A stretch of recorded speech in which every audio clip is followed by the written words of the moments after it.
मुख्यमंत्री डॉक्टर मोहन यादव ने आज मुख्यमंत्री निवास भोपाल में आयोजित कार्यक्रम में गणतंत्र दिवस समारोह 2026 नई दिल्ली में सहभागिता करने वाले एनसीसी कैडेट्स और एनसीसी कैंप में राष्ट्रीय स्तर पर तीसरा स्थान हासिल करने वाले दल का सम्मान किया। मुख्यमंत्री डॉक्टर यादव ने बेस्ट ग्रुप हेडक्वार्टर के अंतर्गत चयनित जबलपुर ग्रुप हेडक्वार्टर को चैंपियन ग्रुप का मुख्यमंत्री बैनर प्रदान कर सम्मानित किया। 24, 25 एक के बाद सीढ़ी दर सीढ़ी, कोई जल्दबाजी नहीं है। तो आप 6 से 4, 4 से 3 पे आए, तब 2 कदम रह गया है। मैं अभी से शुभकामना दे देता हूं सभी मित्रों को।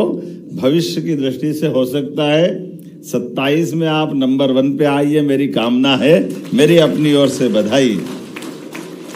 गणतंत्र दिवस की परेड, ये गौरव और तब बढ़ जाता है जब दुनिया के सबसे बड़ा लोकतांत्रिक देश, आज दुनिया के अंदर सबसे बड़ा लोकतांत्रिक देश अगर कोई है तो वह हमारा देश भारत है।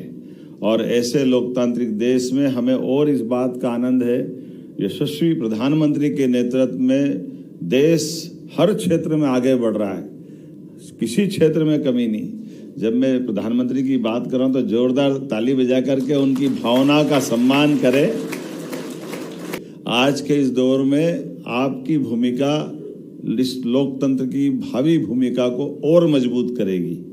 आपके माध्यम से स्कूली जीवन, कॉलेज के जीवन के आधार पर हम अपने इन सारी चीज़ों की परिस्थितियों, जैसे आप महसूस करिएगा हमारे अपने देश के अंदर आज के समय में, अब तो संचार साधन बहुत थोड़े से में सब बता देते हैं, सोशल मीडिया हो, प्रिंट मीडिया हो, इलेक्ट्रॉनिक मीडिया हो, दुनिया बहुत छोटी हो गई। और छोटी दुनिया में आप चारों तरफ निगाह दौड़ाओगे तो आपको वो सब दिख जाएगा जो आज के लिए आपको देखना बहुत आवश्यक भी है। इन सारी बातों से अब अनजान रहने से बात नहीं बनने वाली। हमारे देश के लोग, हमारे देश की प्रतिभा, हमारे देश की विरासत, ये किसी क्षेत्र में कभी कम नहीं रही। केवल एक बात की कमी रही कि हमारे द्वारा इन खतरों को समय रहते पहचानना और पहचान करके उसका समय रहते इलाज कर देना। जहां ये चूक हुई वहां दुनिया ने इसकी कीमत चुकाई है।